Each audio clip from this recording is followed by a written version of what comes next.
Welcome back to Monday Night Mystery. Today I will show you a 2021 sci-fi comedy film, titled Don't Look Up. Spoilers ahead, watch out and take care. If you have any recommendations or want particular video, please let me know in comment box below.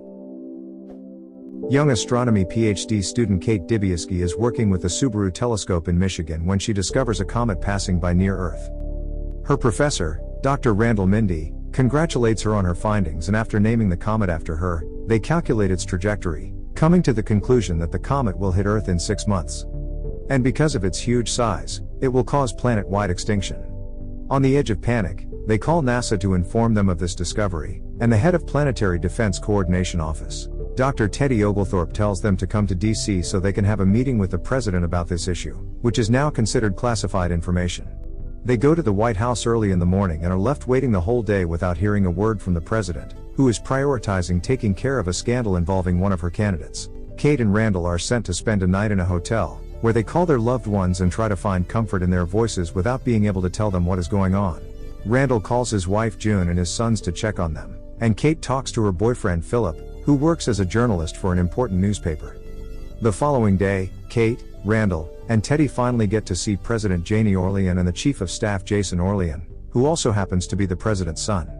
They do not take their warning seriously, saying they are warned about the end of the world every month with excuses like economic collapse and loose nukes, so for now, she wants them to sit in asses until the midterms are over.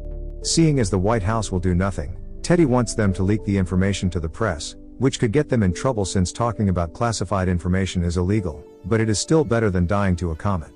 While Sir Peter Isherwell, tech billionaire CEO of Bash, also learns of the incoming comet, thanks to some astronomer friends of his, Philip gets Kate and Randall an interview with the New York Herald. They accept to publish their story, especially when they confirm the data with other scientists and hear the White House denies ever meeting them. But first, they want them to appear on the morning talk show The Daily Rip, hosted by Brie Evanti and Jack Bremer. They are not taken seriously by the hosts either, who think they must keep bad news light, and Kate snaps, getting angry on camera and pointing out how terrifying the situation is before storming off. Randall does stay to finish the interview, and after they are done, Brie invites him to have drinks with her later. Afterward, the New York Herald's marketing team shows them the results of their presentation. The singer that appeared before them talking about her breakup had more mentions on social media. Kate has become a meme as an angry lady, and Randall is seen as extremely handsome for a scientist, but nobody cares about what they had to say. The newspaper decides to cancel their support, claiming NASA said the data is not good enough, but they quickly realize the head of NASA, who is not even an actual astronomer, is one of the president's donors and working under her agenda. To make matters worse, Philip takes advantage of Kate going viral and writes an article about how he used to sleep with her, which she accepts as a breakup. And Randall cannot keep himself out of social media, arguing with anybody that questions his scientific knowledge and conspiracy theorists. When the president finds herself as part of a bigger scandal involving some intimate pictures of her private parts, she sends the FBI to bring Kate, Randall, and Teddy to her office again and apologizes for having ignored them. Kate quickly picks up on the fact they are doing this just because they are afraid to lose the midterms, but accepts to help anyway because getting to stop the comet is the most important priority at the moment. The president makes a national broadcast, announcing the comet is real and that they have a plan to destroy it. They will launch a spacecraft that can strike the comet using nuclear weapons. Despite Randall's opinion that this should be a mission guided by remote technology, Janie chooses General Benedict Drast to pilot the spacecraft, because she thinks having a hero as the image of their plan will help people cope with the news. Janie and Randall begin appearing in all kinds of TV shows and magazine covers as the event goes viral on the internet, finally getting the attention it deserves. After appearing on the Daily Rip again, Randall and Brie end up sleeping together while Teddy and Kate argue with comet deniers on a conservative show. The day of the launch comes, and the event is broadcast globally. The spacecraft successfully takes off, but General Drast's microphone is quickly muted because he keeps saying incredibly bigoted things on camera. Everyone is ready to celebrate the fact the comet will be gone soon, but when Isherwell arrives and talks privately to the president, they are shocked to discover the spacecraft is coming back. Janie has cancelled the mission. Some hours later, while the world is still trying to understand what happened, Randall is assigned as chief science advisor to the White House and brought to an emergency cabinet meeting while Teddy and Kate are left behind.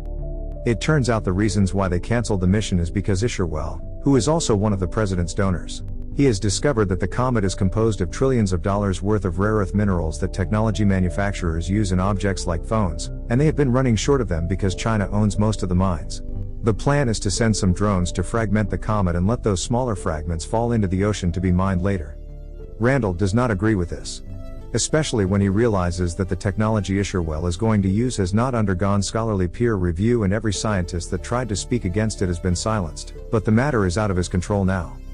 After the meeting, he gets together with Kate and Teddy in a bar and tells them all about Isherwell.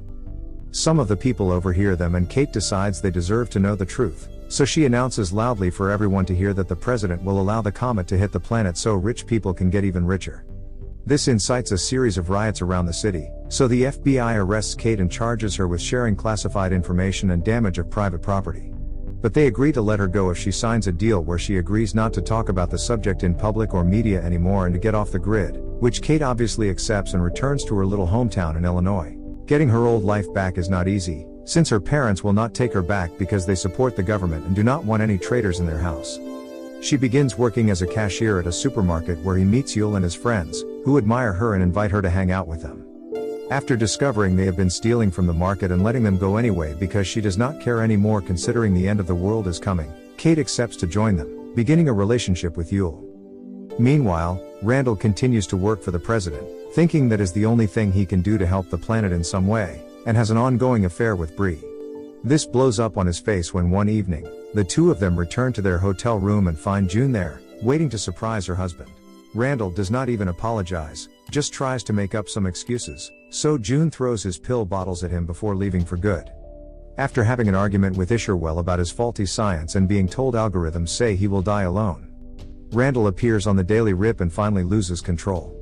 Furious, he yells on national television and calls everyone out for not being more worried about the comet, which people had started to believe is not real. He also points out how Isherwell is shutting up all scientists that do not agree with him, that the president lied and that the whole administration has lost its mind. The FBI catches him after this and offers him the same deal they gave Kate, so Bree breaks up with him. Sometime later, Randall is driving back to Michigan and Kate is hanging out with Yul when they both look at the sky and see the same thing.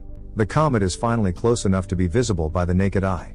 The two of them record themselves with it and ask the world to see it, starting a movement called Look Up that millions of people around the world join and make posts about on the internet. Randall even starts appearing on TV again, calling the government out for their awful plans, and even gaining the support of two famous singers that write a special Just Look Up song. This causes Janie to retaliate with her own movement called Don't Look Up, which is supported by millions of conservative voters and conspiracy freaks that believe her when she says Randall only wants them to be afraid and lose their freedom.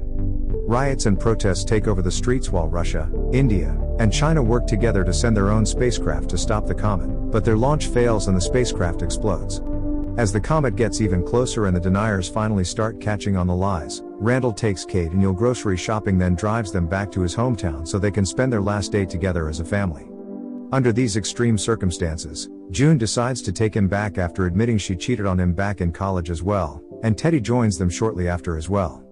All of them have dinner together, sharing anecdotes and sending one last prayer to God while waiting for the comet to strike. The night of the launch, while waiting to get started, Janie asks Isherwell what the algorithms say her death will be like, and he responds she will be killed by a Bronte rock, whatever that may be. The spacecraft takes off and they lose some of the drones, but Isherwell anticipated there was a margin for error and claims everything is fine. However, he is incredibly wrong, and the rest of drones explode as soon as they make contact with the comet. Knowing they will be dead for sure now, Isherwell and Janie leave the premises to join other millionaires on a secret spaceship designed to keep its passengers alive cryogenically so they can flee Earth before doom strikes. Completely forgetting about her son, Janie calls Randall and offers him a place for him and his wife, but he turns it down, wanting to stay with them until the end. People around the world cling to their loved ones as the comet hits Earth and destroys life as we know it. The only survivor to come out from under the ruins is Jason, who immediately celebrates his life by taking a selfie. 22,740 years later, the ship with millionaires finally finds a planet with an atmosphere similar enough to Earth's. If you like this video, please subscribe for more videos from their cryogenic sleep, turn on the notification area, and leave a like to help the channel's beautiful new animal and wait for the next Monday night mission. She is attacked by it, and effectively getting killed by a Bronte rock as predicted by the